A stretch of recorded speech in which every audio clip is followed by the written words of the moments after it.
కార్గిల్ దివాస్ సందర్భంగా భారత ప్రధానమంత్రి నరేంద్ర మోదీ కార్గిల్ భీకర యుద్ధంలో అమరులైన జవాన్ల స్మారక చిహ్నాలకు నివాళులర్పించారు.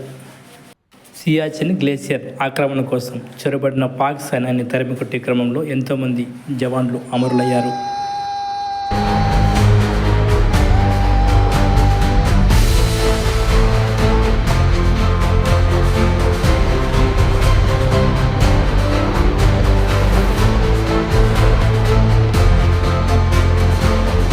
లద్దాఖ్లోని కార్గిల్ వార్ మెమోరియల్ను సందర్శించిన భారత ప్రధానమంత్రి మోదీ జవాన్ల స్మారక చిహ్నంపై పుష్పగుచ్చం ఉంచి వారిని స్మరించుకున్నారు.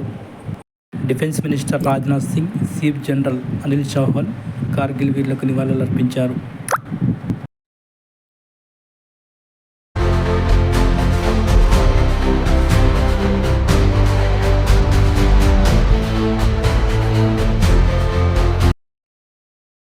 కార్గిల్ యుద్ధం జరిగి 25 సంవత్సరాలు కావస్తూ ఉండగా ఈ యుద్ధంలో 527 మంది భారత జవాన్లు అమరులయ్యారు.